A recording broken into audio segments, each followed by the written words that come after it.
people are able to join.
Good afternoon, Preeti ma'am. You're on mute. Sorry. Good afternoon, Sakina. Good afternoon. Yeah, just a quick tech check. Are you able to hear me? I'm able to hear you clearly. Yes, I'm able to hear you clearly as well. Okay, great. Are you able to see the share screen option? Yes, I am. You can just try if you're able to Yeah, share the screen. I'm doing that right away. Okay. Here, I'm sure you can see my screen now. Yes, right? we can see your screen. That's correct. Yes. Okay, great.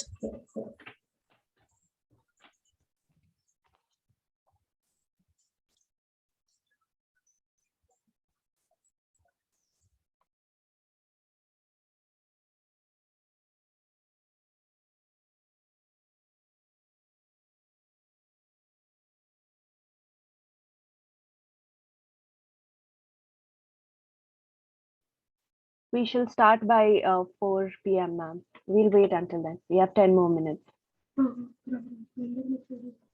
Yeah, I'm aware. I will ask you go ahead at 4 and then we will begin. Great. Okay, ma'am. All right. Yeah. Thank you. Well,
Gauri, you're on mute if you're saying something to us.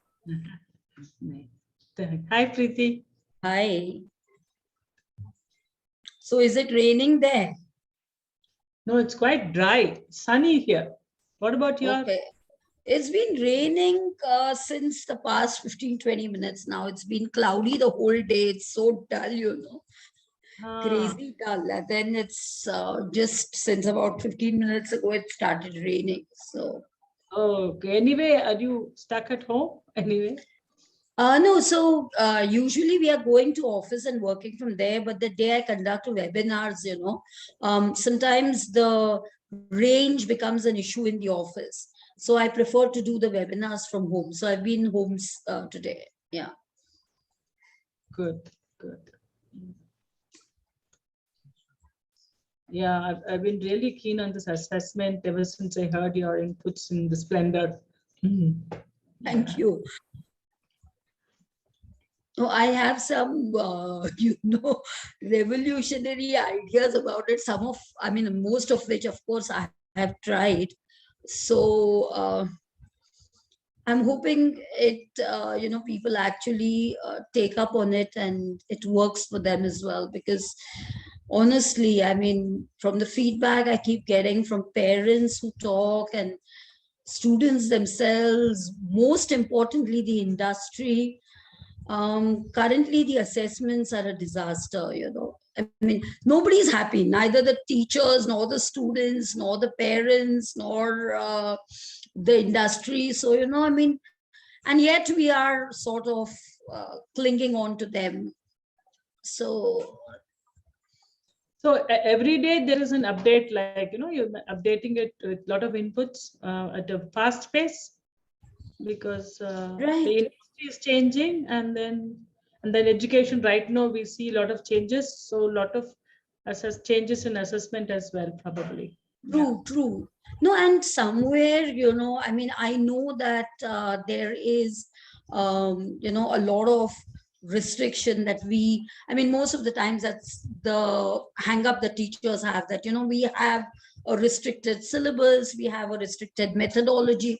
But I think till we innovate in that, it's really not going to keep up with the expectations and the times. And then ultimately, somewhere that gap has been regularly widening, among from industry expectations and what education is delivering and so on and so forth. So I think now, given the fact that NEP has been announced and is beginning to roll out slowly, there is a lot of hope. So I think, it's the right time to buckle up and cash in on the freedom that NEP is offering.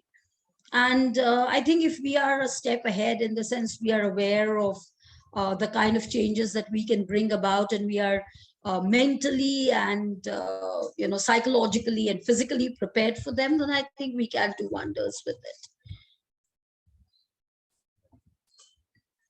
Yeah, capitalize on this momentum right now. Yeah, we are all Yeah. ready to follow you. Thank you.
Hello, everyone. We'll start the webinar by 4:05. Let's wait for a few more minutes so that others can join as well.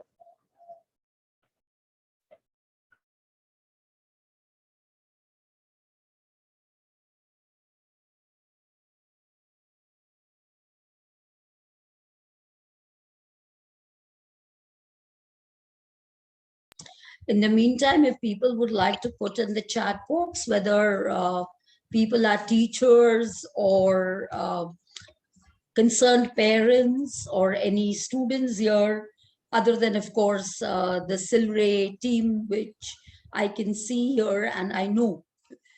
So other than that, and I can also see a few teachers I know. So other than that, if, for general awareness, yes, your Sakina's also put up the poll question.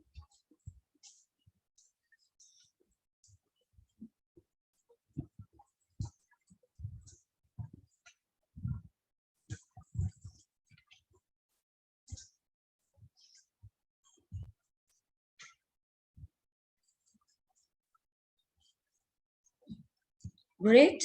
So as of the moment, we have maximum teachers, though we have parents and students as well. So that's a good, healthy mix. And there are some others. Yeah, so it's a good, healthy mix for an audience.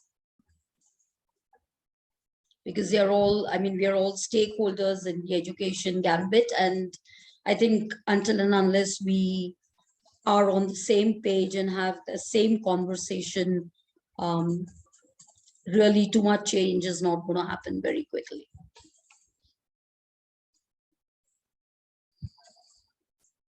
Right, so before we begin, since I think Sakina's mentioned, we will wait till 4:05. Just quickly, I will take you through what I'm planning to do. Of course, I'm going to speak for about 45 minutes on the topic, bridging assessments, bridging teaching learning gap through assessments. And then, of course, I would, for 15 minutes, try and answer. I must say, I won't be able to say I will answer, but I will at least try and answer, because some of the questions are very, very wide. There are other questions which are very, very tricky in the sense it would require a whole webinar in itself to try and answer a couple of questions, but I'm still going to make a humble attempt to answer them in the last 15 minutes. And of course, there have been 18 questions which the audience has already shared.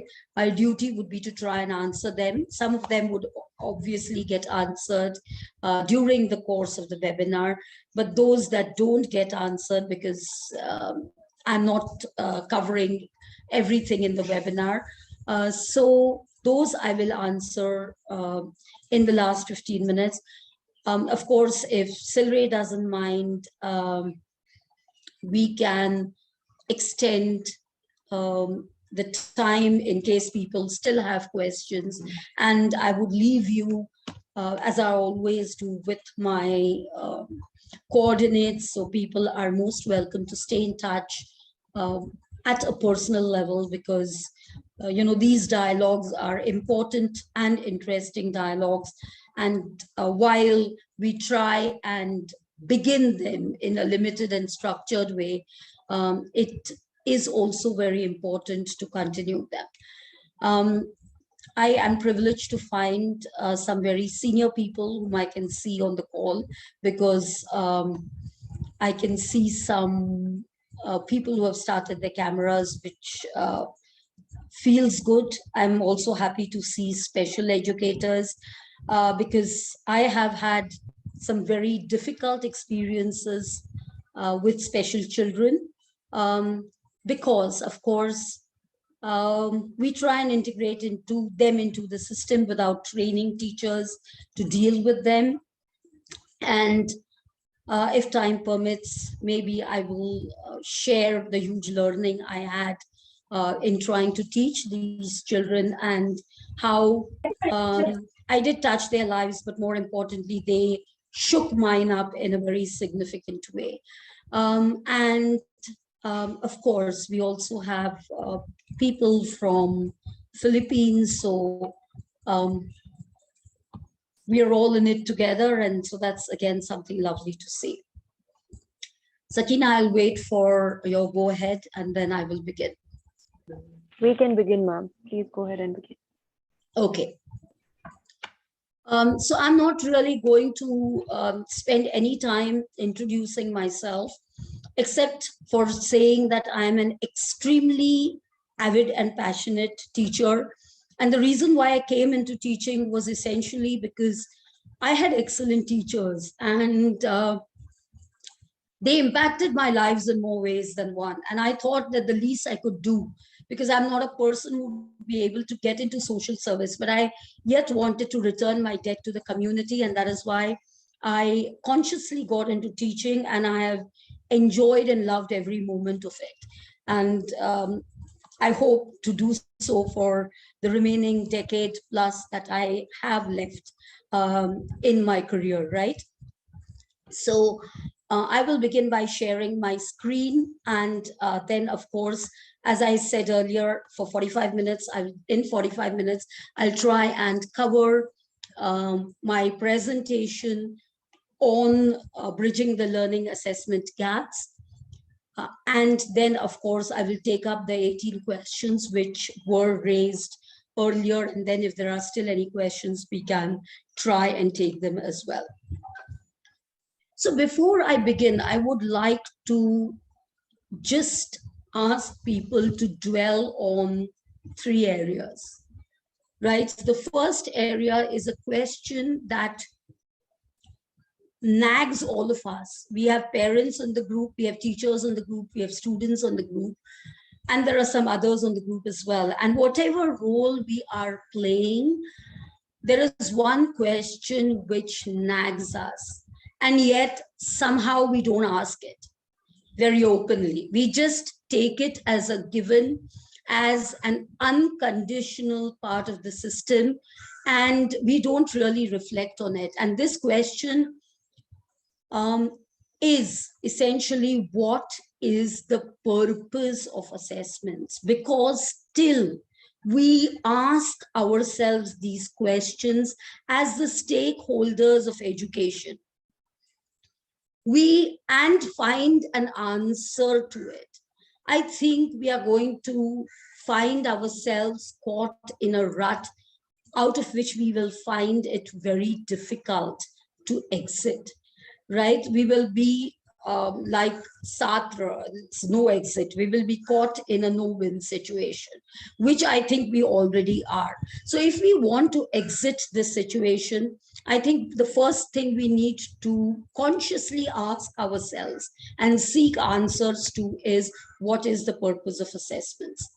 The second is a reality, again, which unfortunately we as a community, as a society, as a world, have been turning a blind eye to, that nowadays very few students know what they are supposed to do. And given the limited time, I'm not going to share experiences, but later I can tell you some horror stories which give me nightmares even today.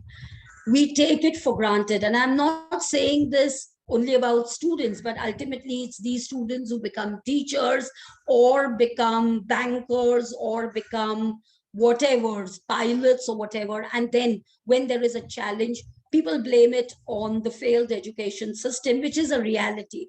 But we need to admit, whether we like it or not, that there are people who are getting degrees, master's degrees, even PhDs, BEds, BAs, and what have you, BComs, BScs, and all the kind of degrees in the world, without knowing what they are supposed to do. So somewhere there is a huge learning assessment gap.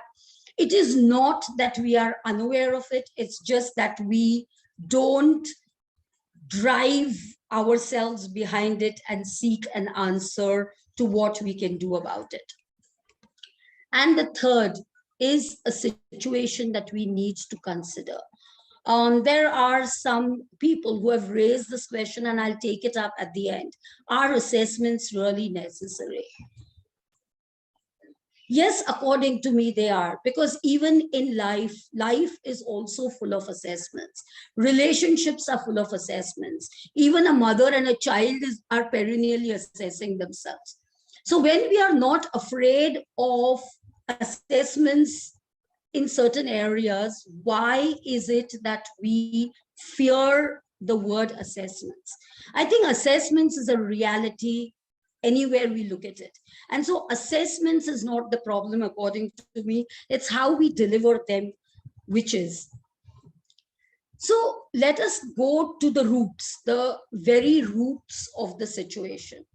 And in the roots, we need to really define what is the objective of education. I feel pained to say it, but I am one who's known for being blunt. So I will say it in an open forum that we consider the objective of education giving degrees. And later we consider it giving placement, giving jobs, right? But unfortunately, that is not the objective of education. At least according to me, it is not. According to me, the objective of education is professional success, that you can go into the profession you choose to and be able to hit the ground running. You're able to deliver and you come back home happy with what you have done to earn the salary which is being given to you. And it is also about personal success, that you're able to maintain relationships, you're able to contribute to your family, the society, your country, and the world at large. And if we define this as the objective of education, then I think we can really change our mindset and move on in the direction that we really need to. So let us see what methodology we really use in education. The methodology we use is, of course, teaching, which is the primary role of education, is to teach somebody, right? And when there is teaching, the flip side of it is learning. So if there is no learning, then there is, then of course the teaching is failed somewhere. And assessments is the third part of the triad. In a lot of places, including the holy triad, right? Brahma, Vishnu, Mahesh, or God the Father, the Son, and the Holy Ghost. The triad is something which works. And in the same way, the triad in education is teaching, learning, and assessments. And these assessments essentially, or evaluations as they ought to be called, are ways to judge whether there is a gap between teaching and learning. But we are largely using them to push people from one level to the other and beyond, and so on and so forth. So it is, and the other thing that I would like to draw attention to here is that they are not only interdependent, but they are endless. They feed each other. They are cyclical. It doesn't begin with teaching and end with assessment. Currently, it is working that way. We are looking at it in a linear fashion. We teach, we believe students are learning, we assess them, push them on. And then again, somebody teaches, they are hoping it's learning, evaluation, push them on. So we are pretending that we are an assembly line, which we are not really. It ought to be a cyclical process, which is never ending and self-affirming. And if we choose to do that, let me come to the crux of the problem. The problem is that the assessments today are focused, as the light in this slide shows, on academia. We look at assessments as something that will help us to promote or hold back students from one level to the next, to the next, to the next, to the next, to the next, and it goes on for 15, 20, 22, depending on where, till where you get qualified. And in this, let us be honest to ourselves and think back. Other than 20 marks or 10 marks practical exam, or, even that, perform an experiment, and that too in sciences, right? Other than that, we are assessing theoretical understanding. Let us remember the answers we gave in our own childhood. Let us define the three principles of Newtonian law. Yeah, this is what we are assessing. Let us be honest with it. And that is pure theoretical understanding, because you can rote learn it, and people do only that. They rote learn it, sorry to use the word, but they literally vomit it out in the examination. And the moment they leave the exam hall, they're unable to talk about it. So we are focusing largely on theoretical understanding. And what remains in the dark is the industry or life, which is really application based. To cook, you don't need to know the theory of cooking. You need to be able to put whatever ingredients together and make a meal. To build a wall, yes, you need to know how to build a wall, but you don't need to rote learn. You need to be able to apply the principles that you are aware of to build a wall or a car or whatever it may be. But we don't focus on this. Whether it is application in life or whether it is application in the industry, that is not our focus.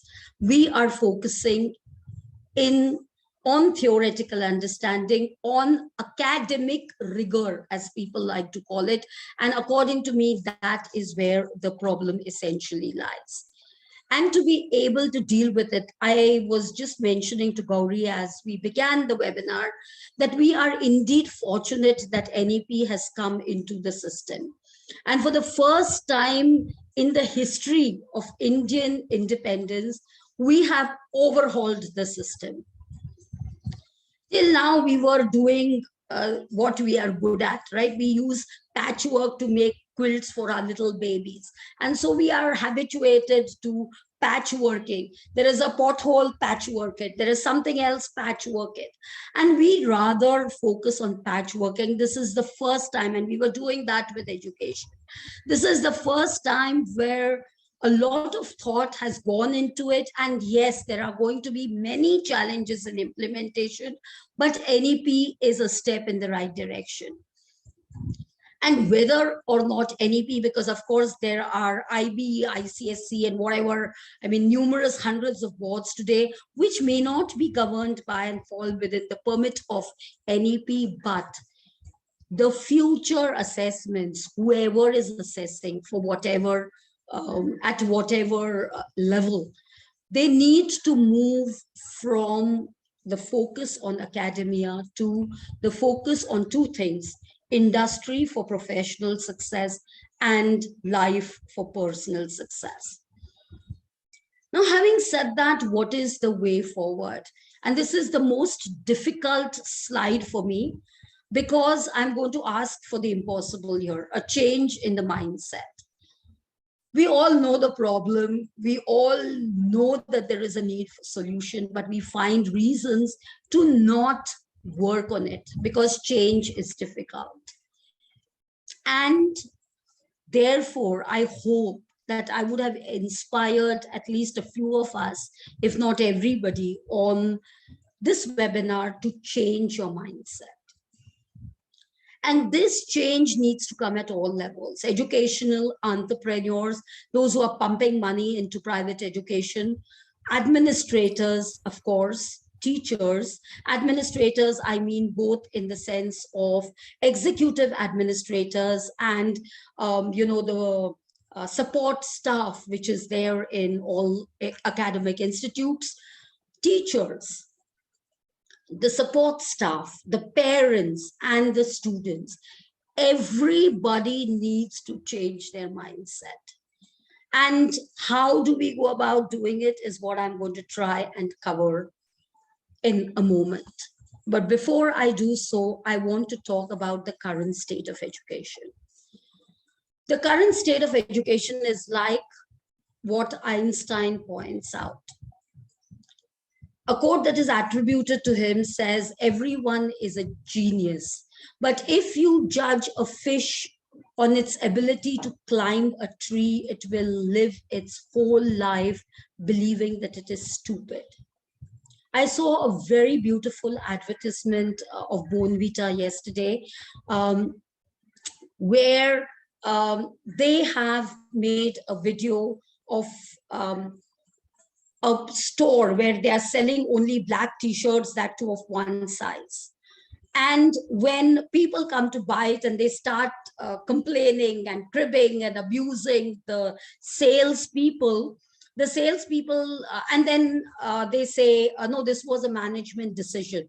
So they say, okay, call your seniors. And when they call out the seniors, they are little ones between the ages of 10 and 12.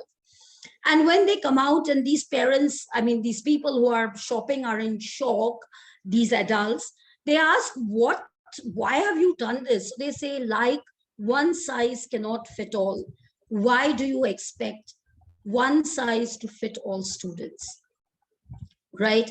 We want everybody to be a doctor or an engineer or now a computer specialist or whatever. We don't look at alternatives. We don't design assessments for the students we have. We design assessments for what we believe is right. And somewhere that is where we kill the individuality of the student, and we judge a fish by its ability to climb a tree and therefore condemn the fish for life. A desirable state, on the other hand, would be that assessment should not concern the assignment of grades or evaluation whether instruction was effective. If it is designed to feed into the learning process and make the learning stronger, then we would have achieved our objective. Then the industry would not repeatedly say that the students are unfit for being placed. Let us quickly look at the current scenario. It's a very broad scenario. Largely, the assessments which are happening are both predictive and liberal. I call them predictive because if you look at the once haloed Mumbai University question papers, you can predict, literally predict what will come in the next question paper. Now, we are talking about people and we are believing that we are testing their capability. So, of course, we are presuming that they are capable, right? And which they are. So, they work their own algorithms. Yeah, they decide this can be safely left for option. They are right, which is fine. And they therefore land up with 70, 80, even 90%, which is okay. But do they know it? No, they don't, because it is the algorithm which has worked and not their knowledge. That is why I call it predictive. I call it liberal because we have all kinds of, today we have students getting 99.99 and still not getting admission and still not knowing which is worse. I mean, if they knew and they got 110 on 100, there isn't a problem. But the point is that they don't know. And the point is also that despite 99.99, they go there somewhere and get stuck, which of course shows that there is a learning assessment gap. we need to understand that there are types of questions: theory, objective, practical, application. But unfortunately, we are focusing on the first three and not focusing on the fourth, which should be the actual point of focus. We have simplified exams to reduce stress. I won't blame schools for it. But the education system says, do not fail students. Give them only objective papers. Don't hold back anybody till standard 8. Do not do this. Do not do that. There is a whole list of don'ts. And the schools, colleges, educational institutions are expected to toe the line. Is life going to give you an option that we will not hold you back if you don't do this? Why are we making our students afraid of failure? Failure is not the end. Failure is an admission for opportunities to learn. And yet we are killing that. We have too many rules, like I said. Consequently, our papers are directed to rote learning, objectives, whatever. Even in the 10th standard, we have comprehension. Suddenly in the third year, when they are expected to write long answers, they're looking at you as if you have told them to land on the rocket by jumping at the sun like Hanuman, right? Which is not it. But yet, they have only rote learned and they have only answered objective or fill in the blanks or whatever. And suddenly, when you pose complex problems to them, you can't blame them if they are on the back foot. Of course, we give them 400 marks projects or projects in school, projects here, projects there, projects everywhere to encourage practical learning. And what do? They cut, copy, paste. We seemingly run it through a plagiarism check and turn a blind eye. That, again, is a problem. Of course, there is a heavy reliance on malpractices. And the way the malpractices are put into place is it's a huge learning experience in itself, right? It's unbelievable. You can't believe it's happening. Then, of course, and this is the most important, there is the attitude of parents who feel, unfortunately, that education is like a service. It is not a service. People feel, I am paying whatever X as fees and I want service. I don't want my child stressed. I don't want this. Or if the child comes and complains that my teacher shouted at me or something, then there is a big huge hue and cry. You know, how can you yell at children? You shouldn't punish anybody. You shouldn't do this. You shouldn't do that, and blah, blah, blah, blah, blah. Again, there is the approach of students. They know that they are in the position of calling the shots, and sometimes they do that. Plus, they feel, "Arey, kya hone wala hai?" You know, that is the attitude. And I've heard students saying this. Why study? What is the use of all of this? And that is where their approach stands. And in teachers, there is a fear. There is a fear of the system. There's a fear of the parents. There's a fear of the teachers. I mean, of the students. There's a fear of what might happen. And therefore, again, they are held back to a very considerable extent, right? I mean, my parents have never raised their hand on me, so I'm not for corporal punishment at all. But I'm saying that at one point, if your teacher yelled at you, your father or mother would yell at you or give you a tight slap and say, what did you do to antagonize your teacher? Today, if a teacher yells at you, the parent goes back and sees that the teacher hears no end of it. So this is the current scenario. And it is leading to a system where the two sides of the coin are, there is a high score, with poor understanding. So people, I mean, I have had students who have got MCOM 80 plus, 70 plus from the University of Mumbai. And when they are told, tell us 3 financial instruments, when we ask them a question like that, they say calculator, ATM machine, and then we are too scared of asking the third. So, and these people on paper, they have 80% plus in MCOM. So there is high score with poor understanding, and people have information. They don't know. They have information, but today information is available on this. Then what are we priming students towards? So what can be done? It's all fine. We know the problem, but I could not have taken off without bringing us all on the same page to what I think is the problem, because my solutions are directed on the basis of the problem. The first and foremost thing I think is we need to ask ourselves the question which I raised in the first slide. What are we assessing? We need to ask ourselves this. And why are we assessing?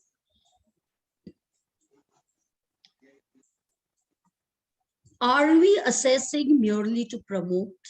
Are we assessing to do something else? What is our purpose of assessing? And what are we testing? Are we testing their ability to learn things by rote? Are we testing their understanding? Are we testing their ability to apply the knowledge where it is required? I had raised this in the earlier Silray webinar, and I will raise it here. And I was going to get into a debate, but I didn't think that was the right place, so I didn't.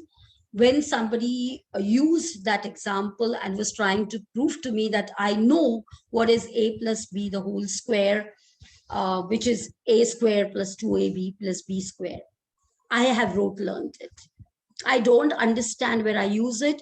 This person said that I may use it in ABC, but if I use it by accident, not knowing I'm using it, am I really using it? I'm not. So what are we testing? The second is offering a mixed bag. We have very bright and intelligent students. We have below average learners. We have students who are largely average. So we have people at all levels of the spectrum. And therefore, there needs to be in our assessment something that will give everybody the confidence to believe that they know what they know, rather than giving nobody the confidence that they know anything other than what they have rote learned. The third is innovating within the parameters. Most teachers would say, yes, there are limits. There is a paper pattern which is given by the university, by the board, by the this, by the that. But yes, I'm sorry, somebody is unmuted. If you don't mind, could you please mute yourself? Okay, so the third is, of course, innovating within the parameters. So the boards, the universities, the schools and colleges, they, of course, lay down a guideline on what and how we need to assess things, which is okay. But within that, are we able to innovate? And I have done that. In the MMS paper, which the university has given us the paper pattern, I majorly innovate. We need to understand the Indian legal system is a case in point. You can find loopholes in everything, right? And here we need to find those loopholes and use them to the advantage of our students. And of course, most importantly, managing diversity. There is a special education teacher here. Many of us are teaching children with special needs without having the knowledge or the wherewithal to do it. I have had visually challenged students in my class. I have had auditorily challenged students in my class. And I am teaching them without knowing what they require. And I'm going to take half a minute here to give an example of the most shameful incidents in my teaching career. There was a visually challenged boy who told me when I was teaching phonetics in class, he told me, "Ma'am, I don't understand." And he was visually challenged. He couldn't see at all. And then I told him, I said, those marks will be adjusted in comprehension. You don't worry about it. And he said, "Ma'am, I'm not worried about the marks. I haven't understood." I was that time 21 years old and I had just started teaching. And I spent, even as I'm speaking, I'm getting goosebumps, right? I spent a whole restless day and a totally sleepless night. I said, how could I have, as a teacher, told him this? And then the next day I had a solution. I held his hand and showed him the difference between the way A is written and A appears phonetically. And then he was satisfied. So my point is, we have diversity. We have boys, we have girls, we have people whose gender orientation may be different, people who may be of different age groups within the same class, people from different socio-economic backgrounds, people who have different learning capabilities. And we as teachers need to manage this diversity. So, well, what can we do about it? The first is map assessments to objectives. I will read out a quote here. If an assessment asks students to evaluate and create, but our instruction asks only that they remember and comprehend, then we have taken a wrong direction.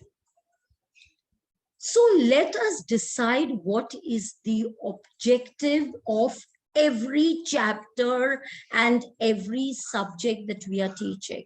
And this is what, although I'm not very fond of it, this is what NBA has taught me. What are our COs and what are our POs? What are our program objectives? What are our career objectives? And what are we doing to align students' knowledge with them? So let us define our assessments on the basis of the objectives of every chapter.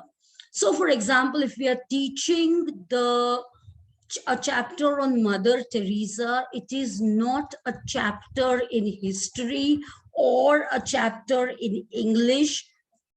It is a chapter in human values.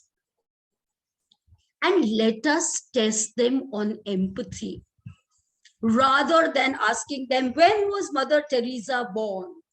Where was she born?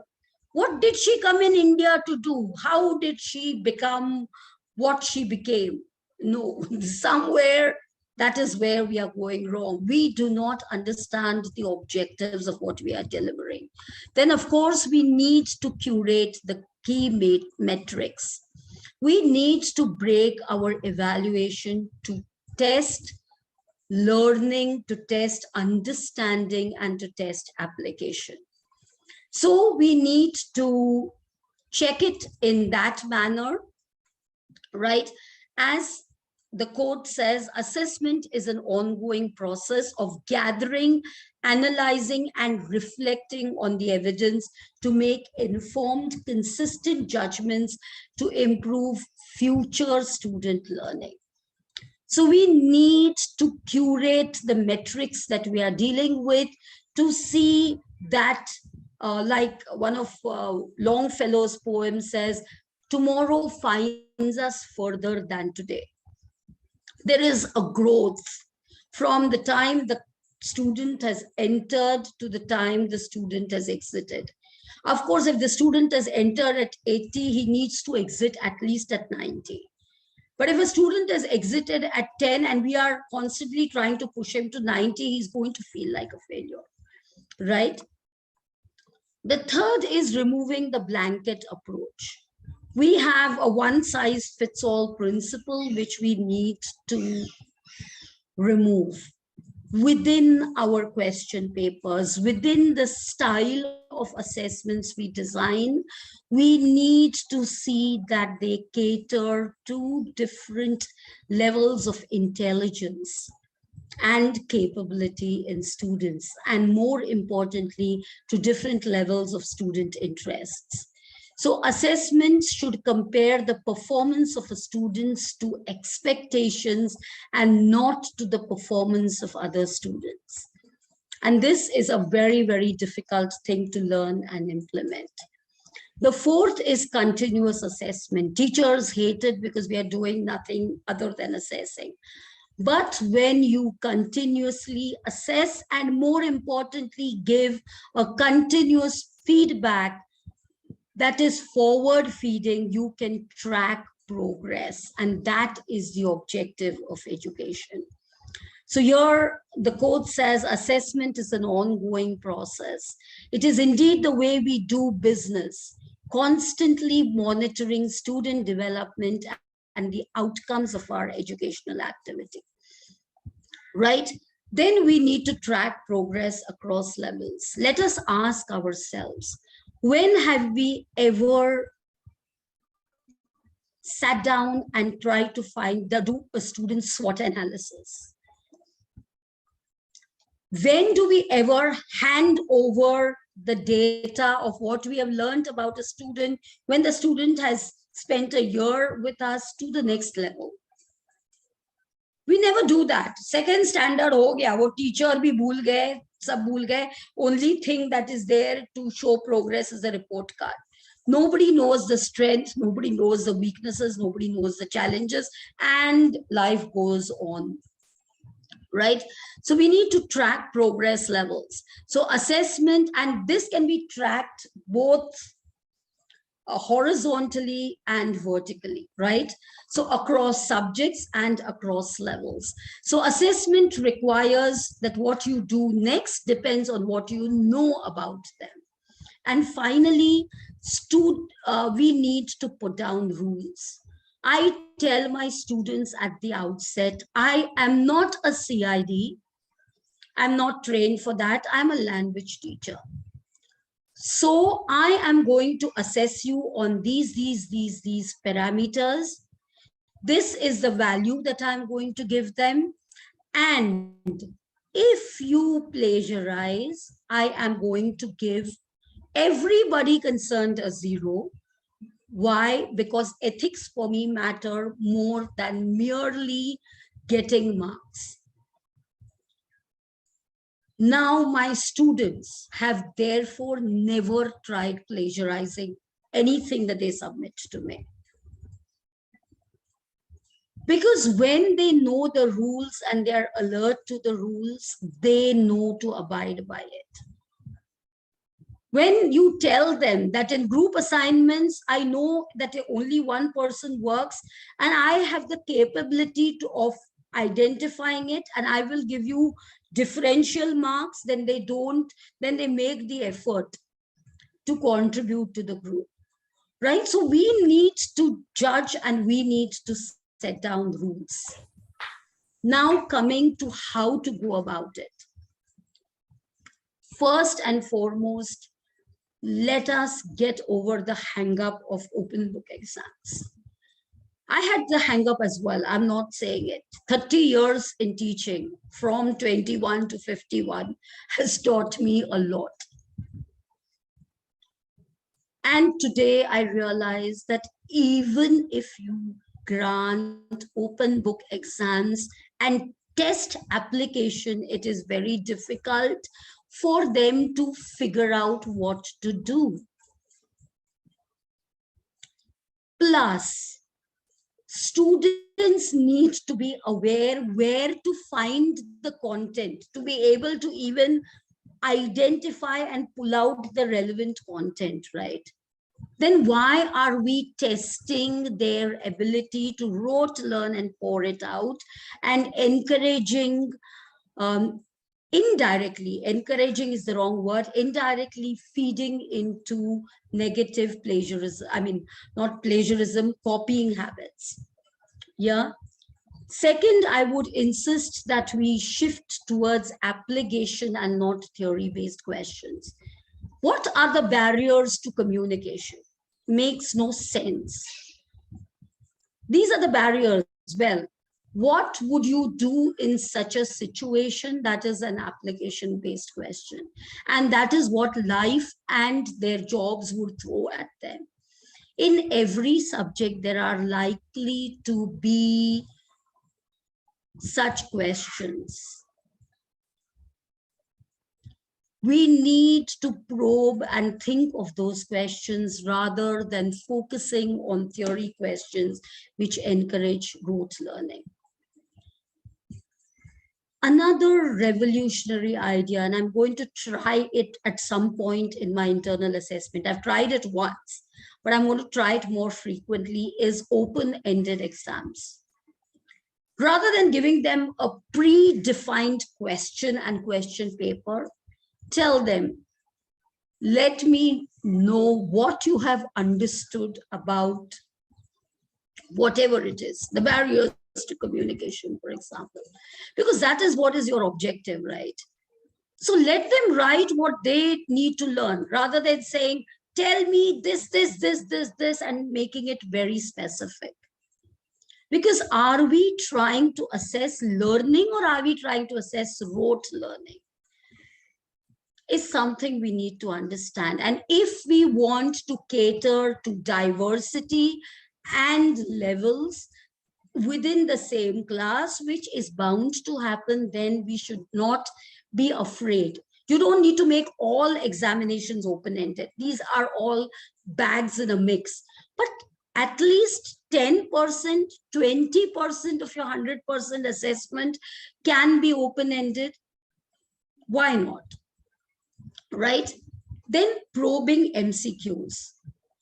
Even when you ask MCQs, do we make the effort where they have, the answers are so close that they have to really think about it? For example, the protagonist Darcy evolved in Pride and Prejudice because, and you give them clues that are so close that they will be forced to think about it. Some of my colleagues in literature say, how can you give MCQs in literature? Well, if you're going to say, who was the protagonist of Pride and Prejudice, blah, blah, blah, blah, blah, blah, blah, blah, blah, then of course it's being ridiculous. But if you ask, why does Darcy evolve in Pride and Prejudice, then they are, of course, forced to know the plot and think about it, and you are assessing understanding and not rote learning. Again, focus on analysis. Give them situations, give them, I write caselets for my students regularly. Give them caselets that they can analyze. If you are teaching them marketing, let them design an ad campaign. If you're teaching them stock trading, allow them to invest 100 rupees in the stock market. Because all theory is not going to get them anywhere. You may know the theory of stocks, but we all do. But do we play the stock market? No, we don't. Although it's a very profitable business. Why? Because we are not really knowledgeable about it. And finally, let us focus on Bloom's taxonomy. Unfortunately, we look at only the bottom 2 points of the pyramid. We are either focusing on remember or understand. We do not focus, although we use the word analyze, evaluate, we use these words in our question papers, but those questions really do not require analysis or do not require, anything. which like create or apply. Yeah. So let us move slowly upwards in Bloom's taxonomy. Let us create a question paper where there are some questions on, remember, for the weaker students. There are some questions on create for the students who want greater challenges. And to conclude, because as I said, I want some time for questions which had been posted to me earlier. The question I want to really leave you with is a question which T.S. Eliot has raised in the poem, The Love Song of J. Alfred Prufrock. The line there says, "Do I dare disturb the universe?" Parents, teachers, students, we are very complacent and comfortable in our niches. Let us have the courage to break out and do something revolutionary if we really want to make the difference. And for this, you need to question and shake the system. I do it all the time. And believe me, it hasn't cost me anything. You need to question. It is far easier to toe the line rather than to stand up for what is required. And therefore, please question and shake the system. Display the courage and conviction that is required to shake the system and question it. Change and reinvent yourself, right? And embody both determination and patience, because these changes are not going to happen overnight, and definitely they are not going to show results overnight. When one of my students who's working with me for many years is also on this call.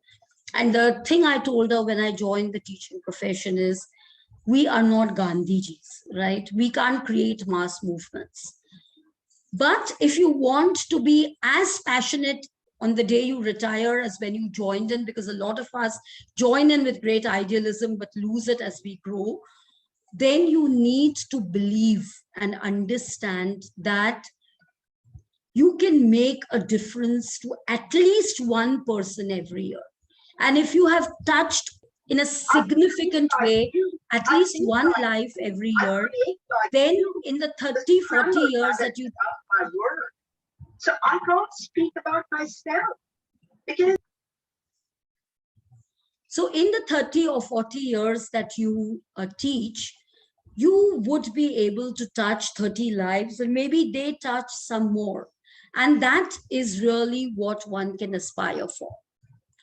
So with that, I will first take up the questions which are pending, and then I will move to the chat box, and I would definitely love to hear any comments or any questions that you may want to raise in person. So I would end with the quote on assessment: measure what you value instead of valuing what you can measure. Currently, we are valuing what we are measuring. Let us flip it on its head and learn to measure what we value, which is to make students professionally and personally ready to tackle the world. Yeah, these are my coordinates. I'm always available. So even after this webinar, you want to reach out for anything, it would be my pleasure to help in any way I can. With that, I will stop sharing my screen and I will go on to the questions that were already messaged while registering for the webinar. The first question is, frequent assessments are tiresome not only for students and teachers, but for parents of small kids, as they have to run after them to make them prepare for exams. Can you advise in this area? Is it necessary to assess primary school kids? There has to be some other method. I began by saying this, and I will reiterate this: assessments are a part of life. I tell my students every single day, and I tell this to my grandkids, and I've tried it with them, that if you really pay attention in the class, you really don't need to prepare. Let us all go back to the subject we like. How much time did you really spend preparing it? Just the fact that you loved it was enough to get you through the assessments, right? So the point is, let us make delivery interesting. Point one. To make it engaging so that they don't feel the exams as a burden. They're neither the parents, nor the students, nor the teachers themselves. But shying away from exams is not advisable. We need to make exams fun for this, and we need to approach them in a different manner, right? So let us try to do that. I think I've given enough ways of doing it. If we continuously evaluate, especially in the primary, even through regular games we play with them in the class, or regular crosswords that we have for them, or whatever, it is good enough, because we are assessing learning and understanding and not their ability to reproduce. The second question which was asked, any strategies to reduce checking with ticks and more stress on peer or self-assessment?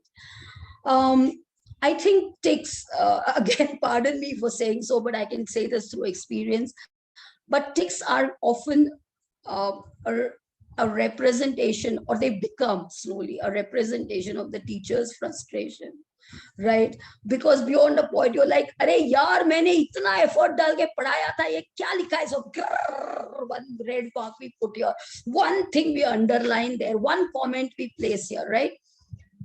Yes, too much of red may not be the ideal solution, but peer assessment is not the answer to it. The reason is, if they were wise enough, then it would have been a different ball game altogether.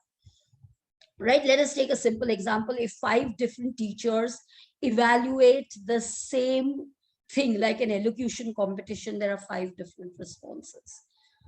So let us not leave peers to evaluate peers. Self-assessment, yes, but self-assessment is something that you need to train them to do. And for that, you may need teachers, you may need counselors, you may need parents to regularly intervene. But that being said, is there some other method? Yes, there is another method. Use forward feeding feedback. You could do this better. This is what you have done well. This is what you could do better. Okay. Third question is, the gaps found in student skills are alarming. What should we as educators do to not make it a boring recap? I would say focus on understanding and application rather than theory. The methods I've already specified about how you can move assessment to application. Minoti and I also literally do one-on-one student intervention where we see students lacking, and it has made a difference. So it means extra efforts, but I think this is not a profession, it is a vocation. So if we really love what we are doing, we will make those efforts. A lot of learning is required, of course it is. There, that is a comment and not a question. So I would agree with that. How do we address learning gaps in students who don't see the need for language skills? Language skills, I think, are not a language teacher's responsibility alone, especially if the medium of instruction is English. It is the responsibility of every teacher.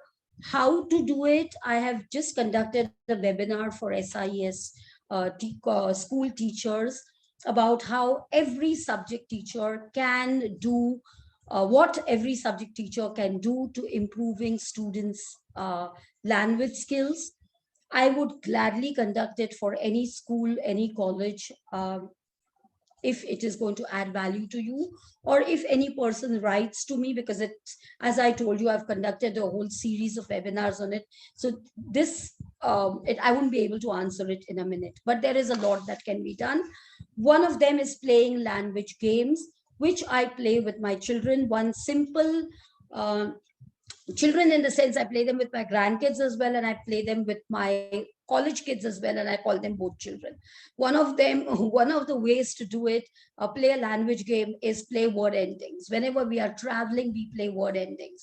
So if I say caterpillar, then at the first level, the next person says a word with R, and so on and so forth. And then we make it more complicated by the last 2 letters and the last 3 letters. And even playing that simple a word game is good enough to improve vocabulary and improve language skills. Because otherwise, nowadays, people don't read, people don't write, and they have this to spoil their language skills. I think the 6, 7, and 9 questions I have answered. One is the 6th question was to learn innovative evaluation, which I hope I've covered to people's satisfaction. The 7th question was best way to assess students online. All these techniques can be and should be used for online assessments, because anyway, students can copy. They're at home. And to my surprise, I was told by somebody very close to me that parents help their wards, even in the 8th and 9th standard, to cheat when they are writing from home. So if that is our value system, then we might as well openly declare it an open book exam.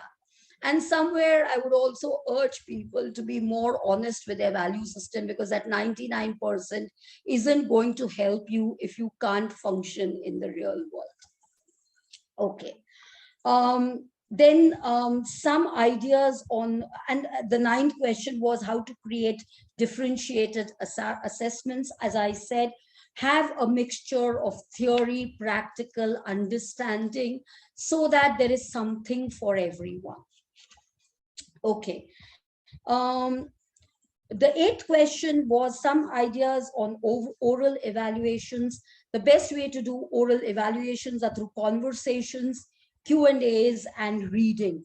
How to go about it, you can write to me and I will definitely help you with that. Question number 10 was one of the googly questions. What makes a child wonder? It's a huge answer, but I will try to keep it very brief. The first thing which makes a child wonder is natural curiosity. All children have it. They ask 1 million questions and we tell them at some point, because we get bored listening to them, stop, kitne sawal puchoge? And then they stop asking questions totally, right? So first of all, every child has a natural curiosity. So it is our responsibility as parents and educators to quench that responsibility, to make the effort to give them answers, because we are also busy with this. If we keep this away long enough, then we can quench their curiosity, or we can point them to the right resources like books, encyclopedias, and whatever. In fact, one of my grandkids had written, when teachers asked about a festival, she's in the 6th grade, and she wrote about the Death Festival. And the teacher thought that she was fibbing. So the teacher made an effort to find out and realized that it wasn't even plagiarized. She had read different encyclopedias and got the information. So if you point children in the right direction, quench their curiosity, then they have the natural curiosity and it keeps feeding forward. Engaging in learning possibilities. And most importantly, like I said at the beginning, in the context of the Bonvita ad, let us explore their interests. If somebody likes to dance, let us explore their dancing capabilities, and let us try and give them examples of maths, that if you take 2 steps forward and 3 steps backward while doing Bharatnatyam, would you be ahead or behind? And the child will be able to tell you, but we won't say that. A man was walking 2 steps in one direction. He then decided he was going in the wrong direction. Then he took 2 steps backward. we make it complicated more than is required. Okay. The 11th question there was, are we teaching the right way? Not really, but again, that is very, very complex. I'm not going to go into too many details of it, but we are not teaching in the right way because we are encouraging rote learning over understanding. And that is why we are, of course, not teaching right. The 12th question there was, what if students leave some bits in the written exam? See, we need to be fair to all the students, but yet we need to also understand that we are judging understanding and we are not creating a competition there. So as long as we realize from what the student has written that the person has understood, we are not judging speed, right? So let us tell the students to learn to manage their time and do what best they can in that given time. So it is better that they write the concepts of all the answers rather than focusing in detail on writing one answer and leaving out the rest. Okay. How does one assess learning outcomes in online classes and non-participative students? There are various things, giving them tasks, assignments, continuous evaluations and quizzes. I have been using this all the time. I also use the flipped classroom. I make students summarize what happened in the class in the next day's classroom. That helps tremendously in answering, in getting them involved and in giving them the confidence as well. Okay.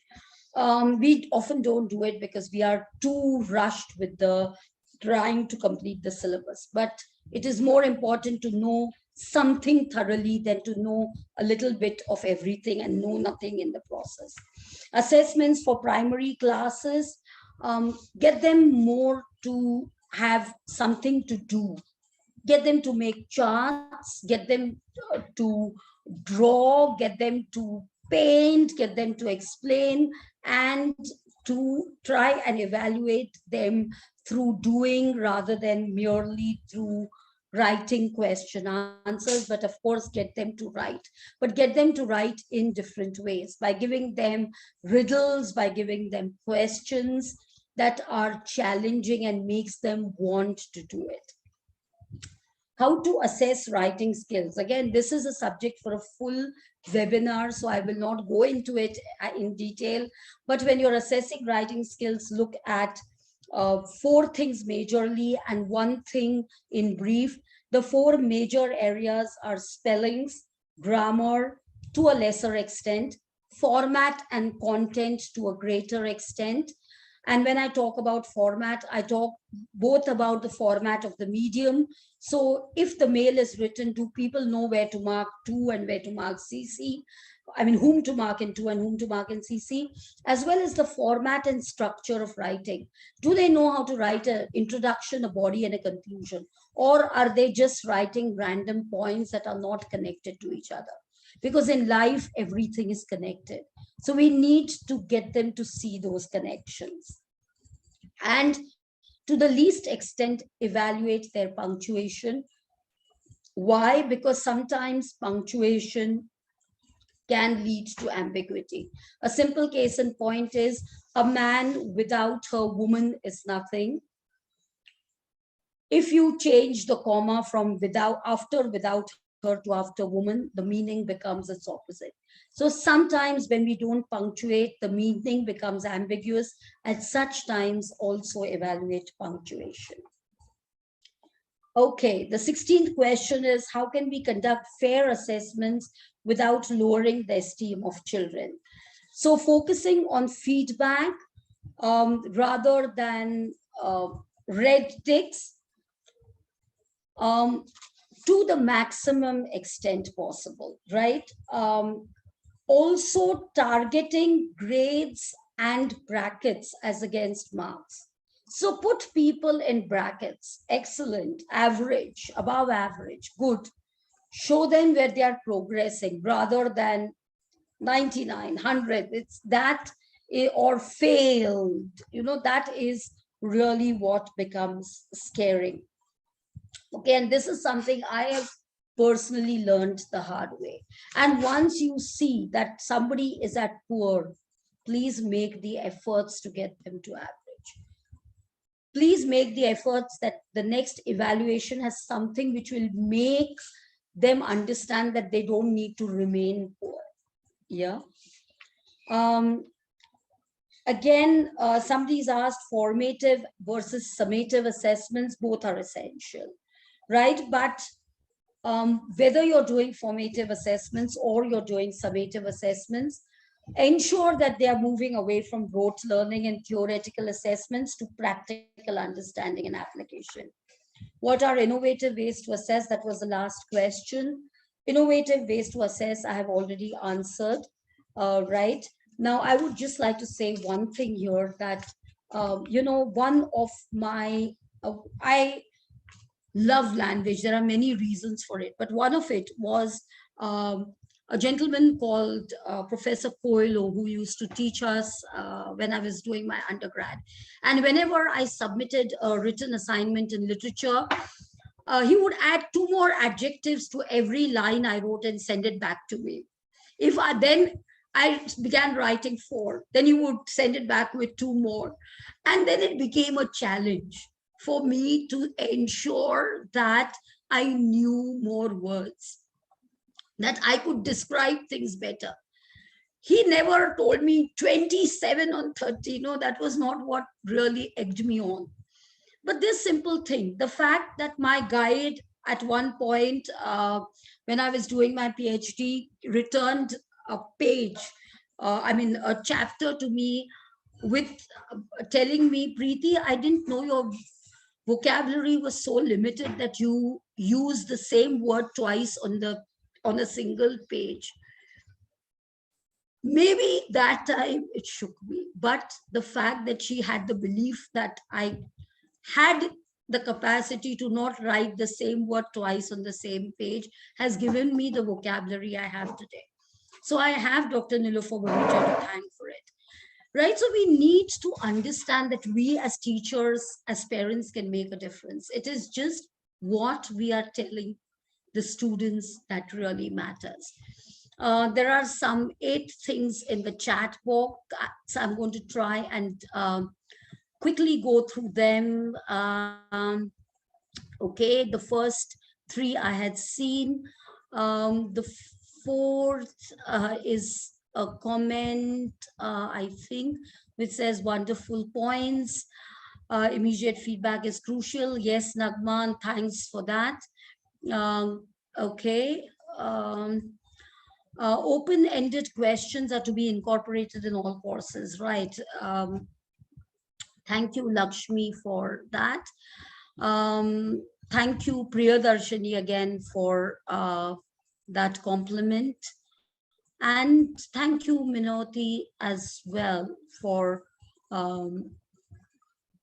the fact that people found some value in this.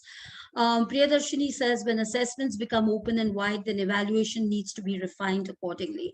How do we kickstart this process? So when you make evaluations open-ended, so you turn around and say, tell me what you have understood about, let us say, the theory of relativity. One person is able to just define it for you. The other person is able to define it and explain it to you. The third person is able to define it, explain it, and give you an example where he or she has seen the theory of relativity working or applied it to their life. That's it. They have all understood it one has understood it at a minimal level, the other has understood it at a slightly higher level or at a much higher level, and the third has understood it best. just bracket it accordingly, right? That is what is important.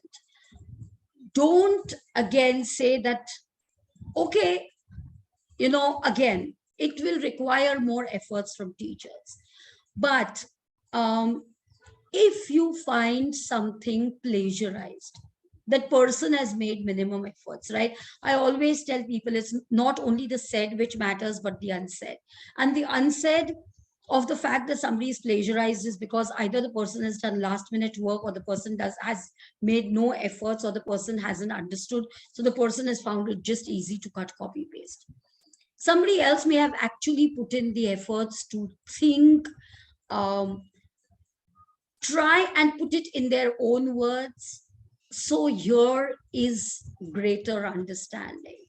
So figure out the unsaid, figure out what people are meaning through what they are saying rather than what they are merely saying. We look at the words, we look at the content, we don't look at what the content is speaking to us.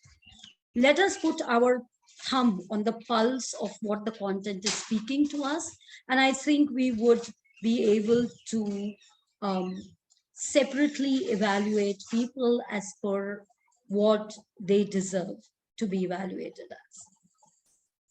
And rather than telling them you've got 25 on 40, it is better you tell them that possibly you have learned the concept well, but it will be more important for you to be able to apply it in life. So think about how you can apply it, and that will help you in life.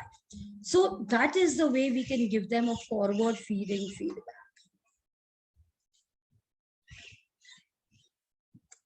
I hope that answers your question, Priyadarshini. Thanks again, Vaishali, for your comment. Any other questions or comments that people would have, I would be glad to answer them to the best of my capacity.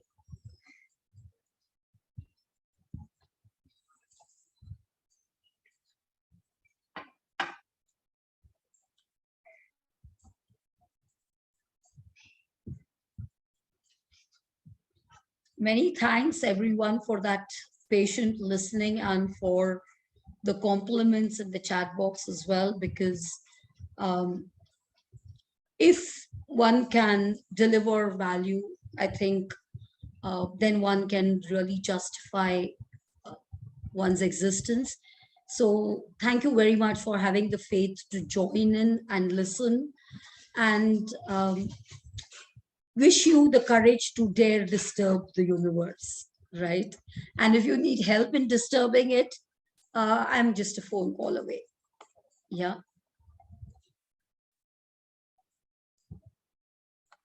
Yes, Priyadarshini, I started at 21, so don't worry, you'll get there. Yeah, the point is to be on your way.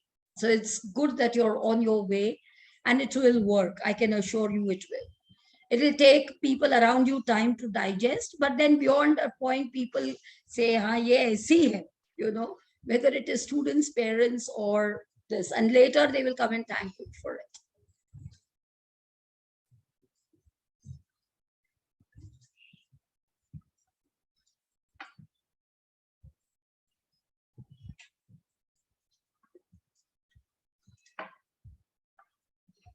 Any other questions or anything that people want to say, or should we call it a day? My pleasure.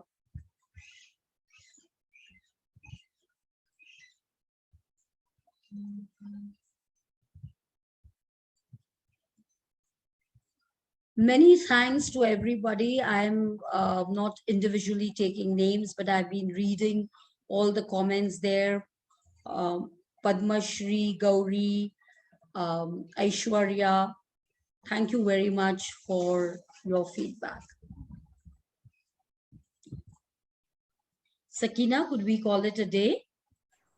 Yes, ma'am. I think if we have no more questions, we can close the call. I'd personally like to thank you from Silray. This session was really valuable and insightful, and we all learned so much from you today. Thank you so much for taking out the time and doing this for us. Thank you so much for having me. Have a great weekend. Thanks, Preeti. My pleasure entirely.